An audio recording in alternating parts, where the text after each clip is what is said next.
Hello my friends, this is Wake Angel 2001 coming at you with some Sonic the Hedgehog toy reviews. This is the proper series, Classic Supersonic in the 4-inch scale, and the Sonic Prime Black Rose from No Place. In both cases, apparently the new wave of Sonic the Hedgehog and Sonic Prime toys were available in local stores, and by the time I got there, most of them had sold out, leaving only these as the new ones. That is extremely frustrating for me, for reasons we will get into in just a little bit.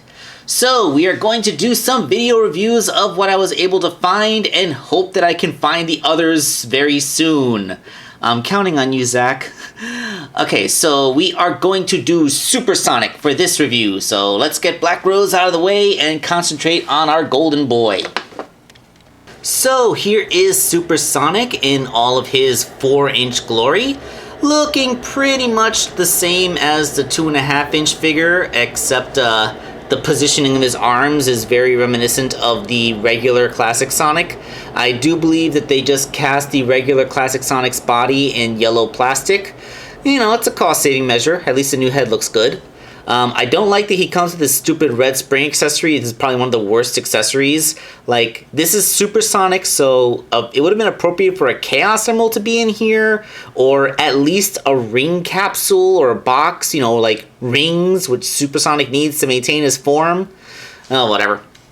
Since this is one of the classic figures, we get the picture of Classic Sonic up in the corner, and the back of the box has his it has his bio. Supersonic is the ultimate form for Sonic, which is kind of a lie because we know for a fact that Sonic has more powerful forms. Like in the classic continuity, there will be Hypersonic, which is a level above this, and even in modern continuity, we have stronger forms for Supersonic, like the Glitch Sonic from you know, when he took in all that subspace energy in Sonic Frontiers. So, yeah, like, we objectively know that there's more powerful versions of Sonic than Supersonic. But whatever. The extremely frustrating thing, of course, is that this is the wave that has both Mephiles the Dark and Heavy Gunner, and the fact that neither of these figures were available in the store by the time I got there is the worst part of this whole thing. There's also a re-release of Shadow. For what it's worth, he was also sold out. I do believe that Shadow has not been re-released as many times, so it's probably still relatively fresh. So, even though it's the only repeat in this wave, this is probably one of the least repeated waves, and I'm just so happy that it doesn't have a Sonic in it. That didn't stop either of my stores from having half a dozen Sonic figures hanging from the pegs because they also received copies of older waves for some reason. I guess they really can't stand not having Sonic on those shelves, but hopefully they'll be cleared out and they'll have new stuff in soonish. One quick thing, look. I know it's only a picture, but look at that. You can tell that Mephiles has an immaculate sculpt. Like, you can see the cracks in there, so he looks like cooled lava. Like, that is really awesome looking. I can't wait to actually have this in hand. Alright, so let's get Supersonic out of the packaging and talk about the figure itself. Okay, here is our golden boy, Classic Supersonic. The spring is a spring. It's springy. It has the circle on the bottom, so you can stick it onto the pegs in the play sets, and that's about it. So, yeah, Classic Supersonic. I am loving that face sculpt, his upturned spines, his stern expression. The eyes are black. I think, didn't his eyes still turn red even in the original Genesis games? I'm pretty sure that was still a thing even back then. I mean, it would be really awkward for me to go out and,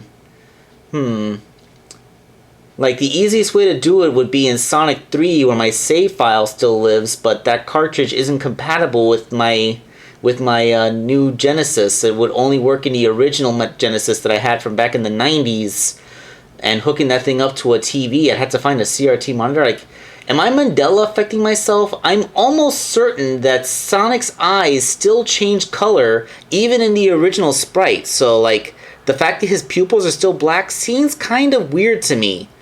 I don't know, like, does anybody who has access to the original game, like, I can't even trust Sonic. I can't even I can't even trust the Anniversary Collection because like I'm not sure if they would have retconned the sprites. Huh. This is something that's really gonna affect me.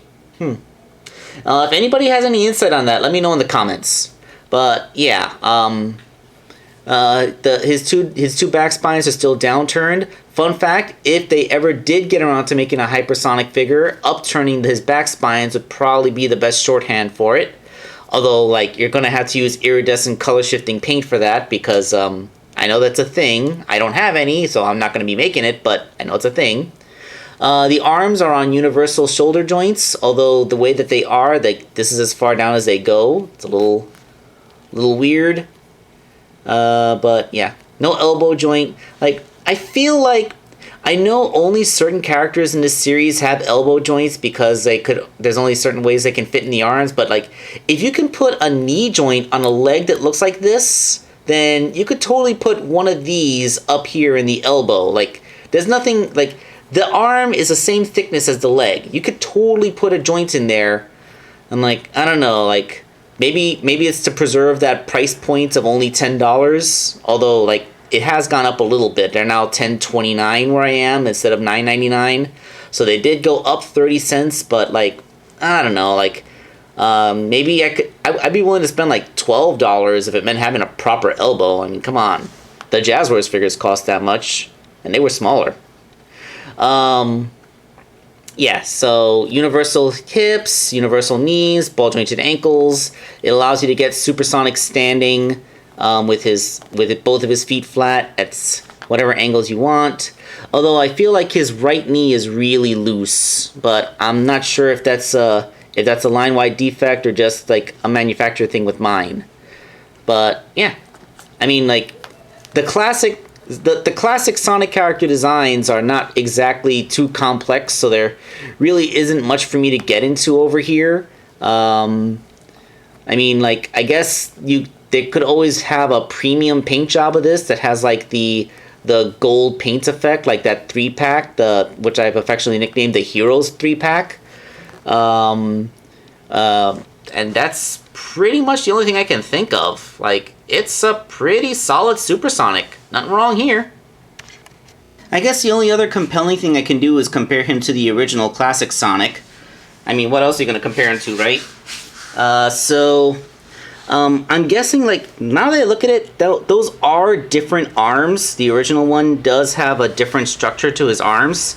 No, I think I might prefer the original ones. Like, these just kind of look too, I don't know, noodly. I know Sonic's primary design inspiration is Rubber Hose cartoon characters, but that's a little bit too rubber hosey for my taste. Like, this actually looks like his arm is bent at an elbow. This just kind of looks like his arm has been bent, you know, like a pipe.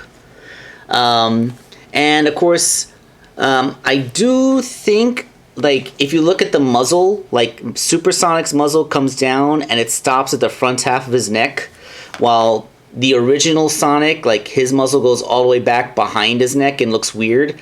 I know a later release of regular Sonic had a muzzle that was more like this design, but that doesn't change the fact that they re-released this one after that, so he's still, so, like, this problematic sculpt is still out there.